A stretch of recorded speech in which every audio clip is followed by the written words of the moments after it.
সবাইকে নমস্কার। আমরা সামনো এলাকার আপামর জনগণ ইরেসপেক্টিভ অফ পলিটিক্স অর্থাৎ দলমত নির্বিশেষে আমরা আজকে তিরঙ্গা যাত্রা করি।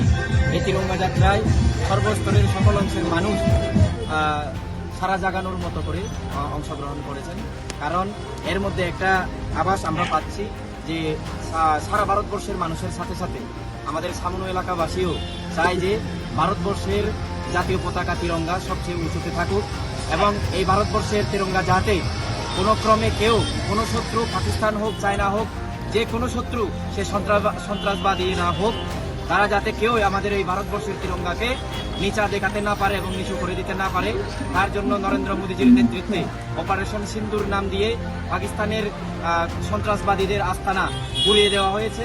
সেই খুশিতে, সেই আনন্দকে, সেই উদ্যোগকে স্বাগত জানানো এবং মোদীজিকে ধন্যবাদ জানানোর উদ্দেশ্যে আমরা আজকে সমস্ত সামনোবাসীর তরফ থেকে তিরঙ্গা যাত্রা করেছি। এত রৌদ্রের মধ্যেও মানুষের উচ্ছ্বাস এবং মানুষের প্রবল ইচ্ছা যে নিজের দেশের জাতীয় পতাকার প্রতি সম্মান জানানো, সেই দায়বদ্ধতা নিয়ে আমাদের সামনে এলাকার মানুষ যারা জড়ো হয়েছেন, আমি সবাইকে আমার তরফ থেকে, ব্যক্তিগত তরফ থেকে অনেক অনেক ধন্যবাদ জানাই, সাধুবাদ জানাই। দেশের সাথে আমরা এভাবে দাঁড়িয়ে থাকব এবং দেশের নেতৃত্ব নরেন্দ্র মোদীজির পাশে আমরা থাকবো, যাতে করে পাকিস্তান হোক, চায়না হোক, সে দেশ যে কোনো দেশে হোক, যাতে সন্ত্রাসবাদীদের দ্বারা আমাদের দেশকে ক্ষতি করতে না পারে। ধন্যবাদ সবাইকে, নমস্কার।